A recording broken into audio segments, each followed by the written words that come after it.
Hi, this is Joe again with another review.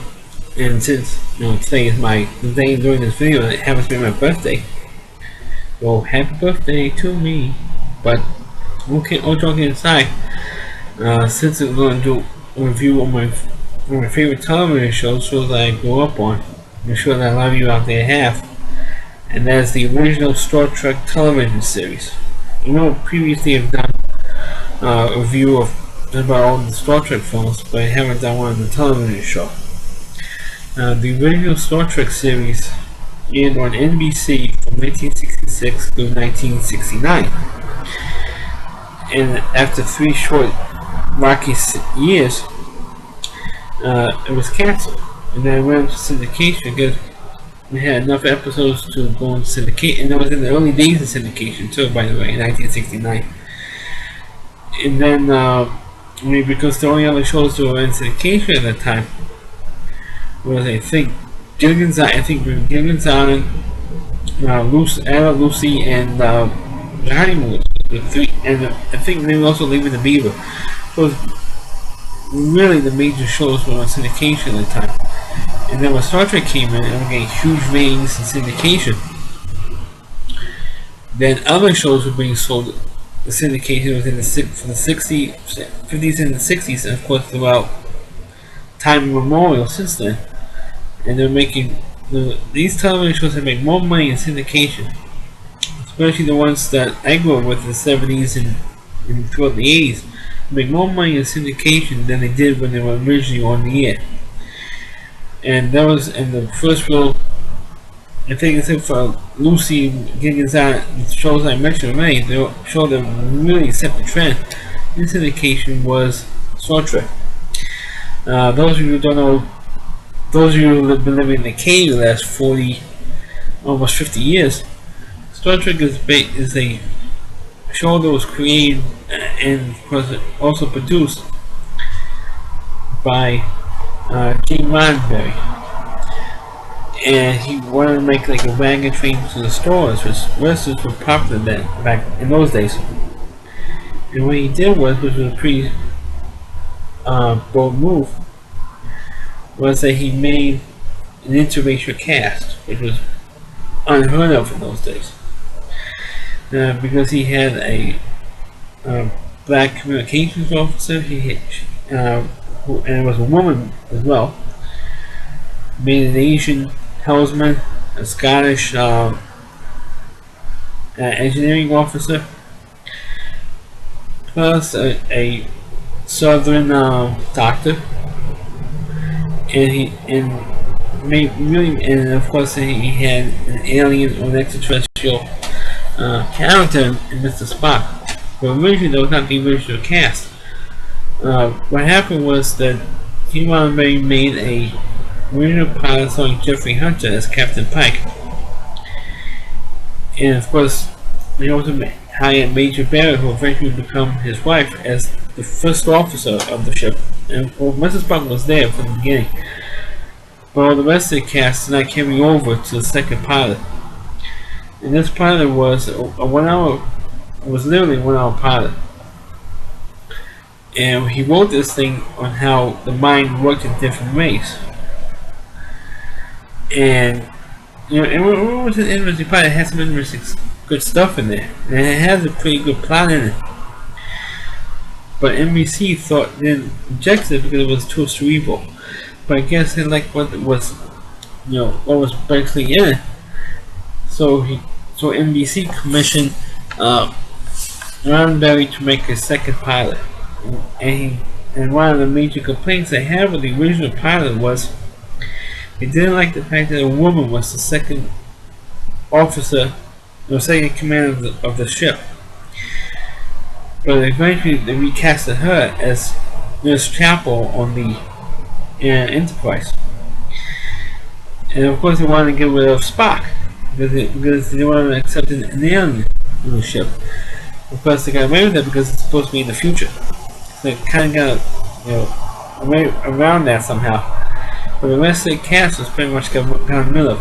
And Jeffrey Hunter, who was he wanted to do the second pilot, but for some reason his wife, Jeffrey Hunter's wife, talked him out of it, so he didn't do it. So they hired William Shatner, they Captain Kirk, and of course the rest is, of course, history. And of course the first year and a half or 2 years of the show, that's when they had the best episodes. But after the second, they were originally going to cancel it after the second season. But they did have a big fan base, even though the ratings were not all that terrific. Because the problem was that NBC didn't really care for Star Trek. They thought it was stupid. They thought it was crazy. But what they didn't realize was they didn't realize that they had, in those days, the way the rating systems were set up, that they didn't go divided up onto demographics. They just did all in one viewing, and they went by how many people actually watched the show, not how many people from 18 to 35 or that type of thing. And not only that, but they also used to put the show up against the highest rated shows on television at the time, which I think were like Gunsmoke and Bonanza. So NBC used to be up against these shows, and so it was way behind in the ratings because it was up against the highest rated show. It's like you put a brand new show up against the Super Bowl, you're not going to get any ratings because the Super Bowl gets like over 100 million people to watch the crappy sport. So that's why every year when they have the Super Bowl for the last, let's say, 25 years or so, or at least the last 30 years, nobody on the other networks don't put up anything up against the Super Bowl because they figure everybody's been watching that thing. Almost the same thing with Star Trek. Nobody was watching the show, so it got canceled. And then it got into syndication. It got huge ratings in syndication. And because a month after, about a month and a half after the show got canceled, you had a little event in July, which happened to be the moon landing. Excuse me. Even though some people out there, some conspiracy nuts out there, believe that's faked. Believe the moon landing was faked. But because of that, so now we have the moon landing. And then all of a sudden people became interested in Star Trek, but also other sci-fi shows were made during the 1970s, plus science fiction films as well. Because at the end of the 60s, you had, I think, the Planet of 8 movies started being made, plus you had 2001, Space Odyssey, and then throughout the 70s you had, I think 1973, actually Richard Casting came back and they made an animated show, a cartoon show, which I don't know if they have any episodes on YouTube. I don't think so. I'm trying to look for myself, and there weren't any. But the cartoon the animation was lousy, and the pacing was terrible in that cartoon series. And that's in 1 year. And then of course, before the first movie came out, they wanted to make a second network, Paramount did at that time, and have a brand new Star Trek series. But they scrapped the television series at that time. They went for the movies. And of course the movies became so successful that they eventually made a second spin-off show of Star Trek, which was, of course, we all know Star Trek Next Generation. And then they made a couple more spin-offs, about 2 more spin-offs after that. And then they made a prequel series called Enterprise. But with Star Trek itself, this was the show that started it all. And in all due respect to the other television shows, I might not do a review of the other shows, but for Star Trek itself, it was, to me, the best show of the whole franchise. Because of the chemistry between the actors, it had, in some cases, pretty simple plots, and it was not terribly politically complicated like some of the other series were eventually. And I feel it had better episodes than Next Generation or such a Deep Space Nine, such a Voyager, and the Enterprise show. But I still like the original show because of the chemistry was on that show. Even though most of the cast, I think except for Leonard Nimoy and DeForest Kelly, who since passed away 15 years ago in 1999, most of the cast hated William Shatner. Simply because William Shatner felt like he was the star of the show, and he was the star of the show. What he did was he would cut off conversations. If you watch the episode, supposedly you see he would cut Lieutenant Hulu off, he would cut Chekhov off, he would cut Sulu off, like, oh, this one doesn't need to say this one doesn't need to say that. So they would cut off the dialogue for these characters, and those characters got annoyed off of it because it was their chance to have a scene, at least one scene in there, and so Shatner would cut the scenes off. He would say to the director, or say to the writers, hey, you don't need to say this stuff. And the most vocal critic was not only Michelle Nichols, who played Aurora, but also George Takei, who played Sulu, Walter Koenig, who played Chekhov. I won't say this, but the most vocal one was James Doohan, who played Scotty. He was the most vocal one. And then, of course, 20 years ago, 1992, William Shatner wrote a book called Star Trek Memories and became a big seller. All the cast and the producers and the writers of the show all talked to William Shatner except for James Doohan. The only one who didn't talk to him. Because he felt that he would spin his words around and make William Shatner look better. Then of course he made another book called Star Trek Memories. And him and both books, I enjoyed both of them. But with the episodes, like I said, the first two seasons were really the best ones. Even though my favorite episode happens to be the episode called Space Seed, which was the one which I mentioned in my Star Trek 2 review. That was the one that featured Khan.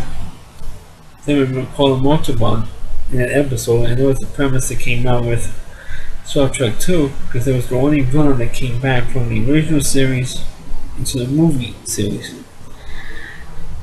And that was, to me, that was my favorite episode, and my favorite episode. But in my opinion, the best episode of the entire, not only the original Star Trek series, but the entire Star Trek universe, also came out during the first season, called The City on the Edge of Forever.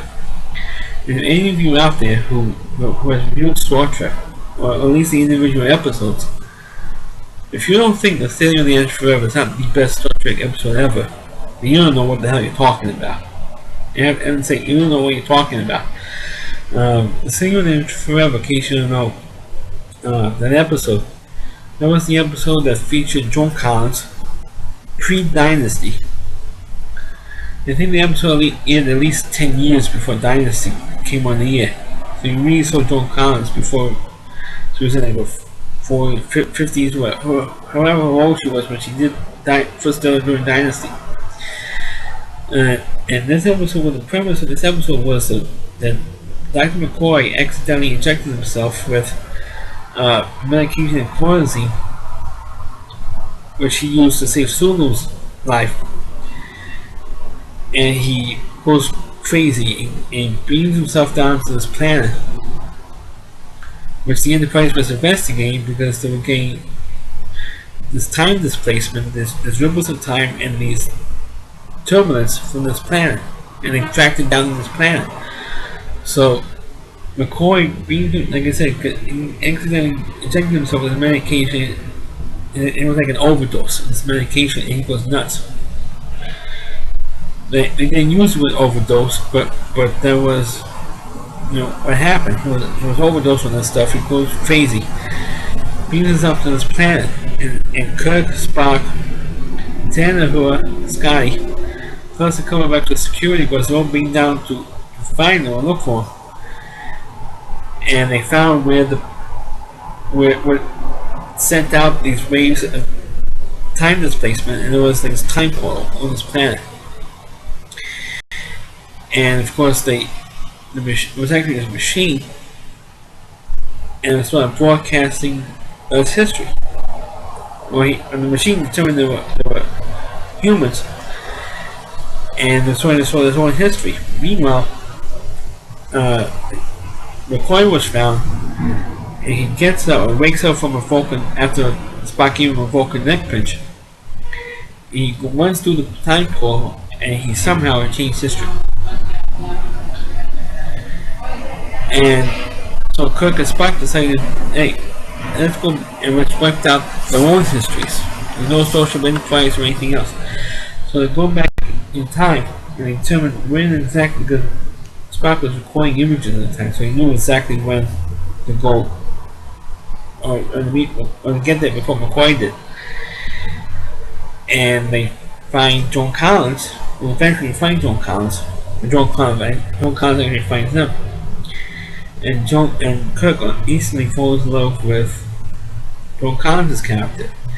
You know, Spock finds out because he 3-rigged a computer with some cords and some other electrical equipment to see if they get a Franco in the web. They can determine what happens. And Spock finds out he saw a newspaper article that John Collins' character dies in some kind of traffic accident. It was put in as Spock put it. And we're gonna know what happened. And then of course Spock could come back into the little room they rented out. Then Spock saw another news article saying that the 6 years from when they were happening was 1930. 1936, John Collins meets with FDR, and they delayed entry to World War II, and then Germany took over the world. And of course, and then Spock tells Kirk, "Hey, it's her obituary." And of course, Kirk says, "How can they can't both be true? It's one or the other." And she dies, and I must know what happens. And if she dies, the world goes back to what it was. If she lives, all the world as they know it, or the history as they know it, changes if John Collins lives. And that's how they determine it. So if she dies, people would, people who died before, who didn't die before, would die now if she lives. But of course, that's what does happen at the end. They found out that McCoy was there, and they found him. And here goes John Collins walking across the street because she wanted to find out what the hell is going on with these three guys. And in a truck, she doesn't stop walking, she doesn't pay attention, and there's a truck ran her over. And of course she gets killed, and McCoy, Kirk stops McCoy from saving her. And McCoy says, "Did you know what you just did?"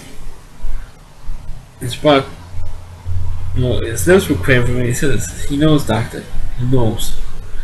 And I guess he had respect for John Collins' character as well, and so eventually, of course, they get back, and of course, all is as it was before. As the time portal, the voice of the time portal said, and the last line was all about cooking, and he could barely get the line out because he was so upset that the woman that he fell in love with gets killed in this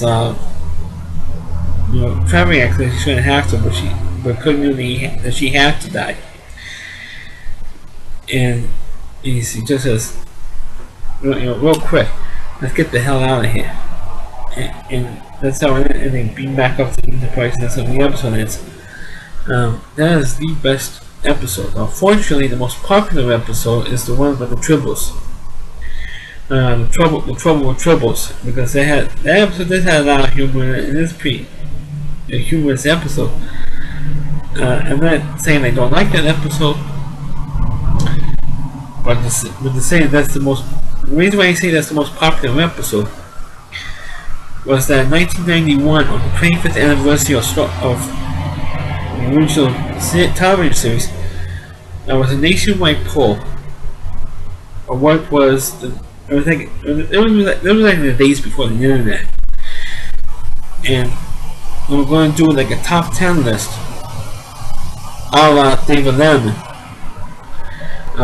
What was the top 10 episodes of Star Trek history by a voters poll? So you have to call like a 900 number, and you say, "Oh, I vote for this episode," and you have to name the actual episode. And they aired like the top 10 in September 1991. Channel 11 here in New York City was the Star Trek station at that time. And they aired, all 10 episodes going from 10 to 1. Number 6 was the Space Scene episode.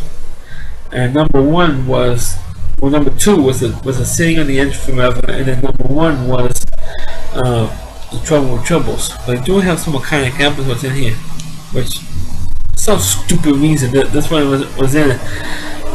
Number 10 was The Balance of Terror, which was also one of the first seasons, which was a great episode, which I want to mention and talk about now. That was the episode where the Enterprise was fighting out with the Romulan ship, and that's the first time you meet the Romulans.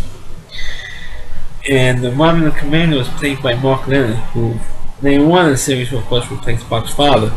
And the first Star Trek movie, in the very opening scene of the first Star Trek movie, he played Klingon.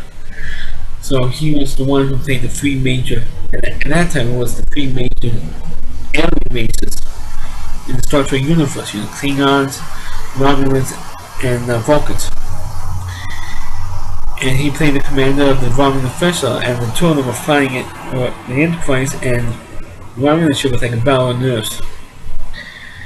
And of course, the Enterprise does win at the end. And what I didn't know until I read William Shatner's book, that was actually based on a World War II film, a World War II movie, where it was supposed to be like a Japanese submarine versus a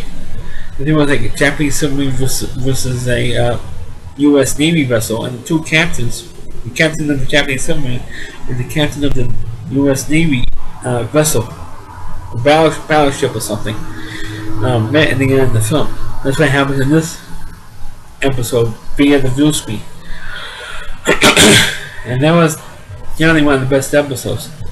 Number 9, like I said, number 9 was the episode where it was called A Piece of the Action. It was like mobsters. They go on this planet and they emulated the mobsters of the 20s, the Chicago mobsters. Episodes 7 and 8 was the only 2-part episode of the entire series, and this was a great idea that Gene Roddenberry did for this episode, on the 2-part episode. Spock was put on for court-martial for kidnapping Christopher Pike, his old captain, who now is in a wheelchair, is an invalid, to the planet Talos 4. Well, Talos 4, there was a planet in the original pilot episode, The Cage. And they used footage of the original pilot episode, which never aired. Not until like the late 80s when you fully saw the full episode. But they used like most of that episode within this storyline with Spock being court-martial, and this was his Spock's evidence. And why he kidnapped Pike, and when he hijacked the Enterprise to go to Talos 4. And if you go to Talos 4, you'd be killed. Death penalty. That's how serious the crime was. To go on this planet. And of course, what happens is Spock gets off, and I'm not going to give totally what the ending of the episode is, because those of you who've never seen it. The 6th one was on that list, was the Space Scene episode. Episode number 5, I believe it was the Doomsday Machine episode, which is, I believe, was like the 2nd season, which was a very, very good episode. It had a lot of bits with like Moby Dick and the K-Mutiny in that episode. Episode 4, or the one that ended up being number 4, was called A Marked Time, where Spock goes back to his home planet when you see Vulcan for the first time, and when he's going to get married. and then of course they had like a tribal fight between himself and Captain Kirk, which was a good episode. Of course, episode number 3 was the episode with the episode Mirror Mirror, when they had an alternate universe, and you see Lieutenant Uhura and then showing off her midriff in the episode, because the women were the outfits weren't skimpy enough for the women. Then they had to show the midriff in this one. And when they have because of an Iron Storm, Kirk, Scotty, McCoy, and Lieutenant Uhura got being transferred to an alternate universe because of this big iron storm in this planet. Then of course number 2 was of course the episode Mirror Mirror was the episode where it had Barbara Luna in there, calling herself the Captain's Woman. You are the Captain's Woman. That's what they got popular because of that one line. For number 2, I mentioned was Seeing the End Forever, and number 1 was the Trouble Tribbles. And that was, and then after that they had like a 2-hour special on the impact of Star Trek. They did the opening segment was with the history of the series itself, and then went into the movie series, and then of course they talked about Next Generation, which was on the air. Went into I think the 5th season, I think it was 4th or 5th season at that time. And then in terms of the other impact, the story was like on NASA. Particularly the big thing with NASA was the story was so popular, especially by the 70s, that the very first space show was named the Enterprise. The pilot thought it was named after the aircraft carriers. No, it was named after the Enterprise in Star Trek, because they had a big another line campaign to NASA, and it was named after the ship in Star Trek. Are you sure about that? Of course I'm sure about that. And of course, Star Trek wasn't on for a long time on regular television. And at least here in New York, to about like 95, after the 25th anniversary marathon, because Channel 11, at least here in New York, Channel 11 decided to air on the 4th of July a Star Trek marathon. For some stupid reason, I taped the one in 1991, but I didn't tape that one for some reason. They were afraid to tape episodes that I had taped in 1991. But I taped the next year, 96, 97, and 98. Because here in Channel 11 New York for the 4th of July, they used to have, in the early 90s, I think from about like 91 to 1994, they used to have the original Twilight Zone. But the problem was they used to show the same episodes. Different order, like from one year to the next, but they would show exactly the same episodes. It did vary a little bit, because I don't remember how long the Twilight Zone was on the year. But at least they could have varied it. Have an episode for the first season, and second, and third season, or last season, last episode, the first episode. They could have pick and choose episodes. They saw exactly the most popular episodes, and that's where they keep airing.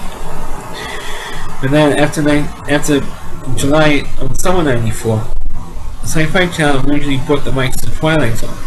So then Channel 11 decided to get Star Trek instead. And then they get 95, 90, also for 4 years, 96, 95, 96, 97, 98. But then in which they varied, in 95, 96, and 97, they varied the episodes. I think in 95 they aired about approximately 20 episodes of the series. And then the next year, in 96, they aired on midnight on July 4th, and through the whole day of July 5th. And they saw 17 episodes.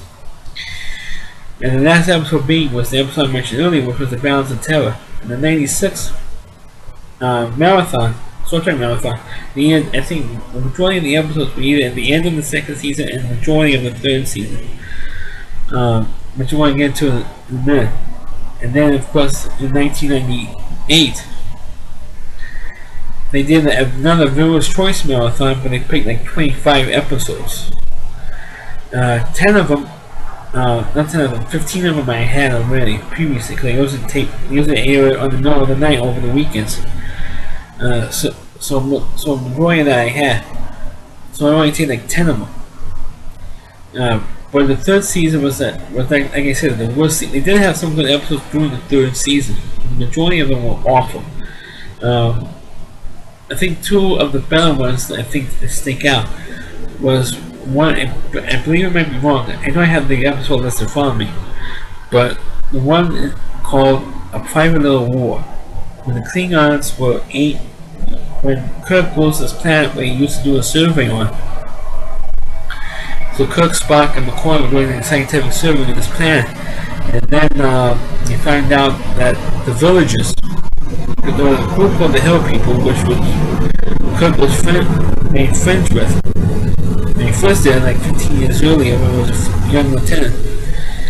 And they had another group called the Villagers, the townspeople and a little more advanced. And they found out that the Klingons were helping the villagers out and giving them weapons to wipe out the Hill People. So Kirk decides to help out the Hill People and give them weapons. They're called flintlocks, rifles. And McCoy tries to stop him for not doing it.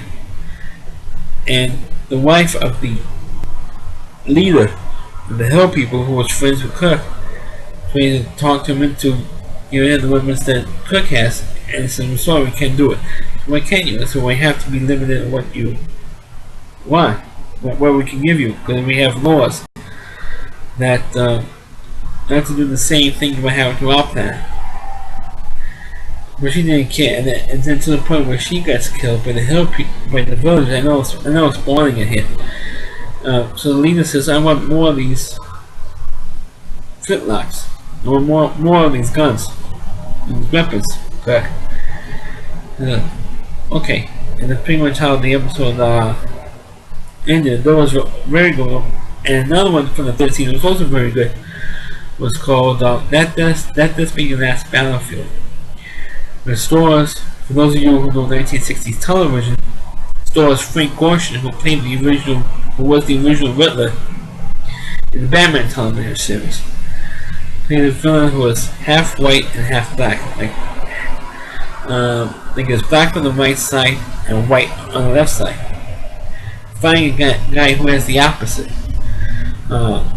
complexion, is like white on the right side and black on the left side. And Frank Gorshin was black on the right and white on the left side. We did with Mason. Those are really the only two good episodes of the entire series.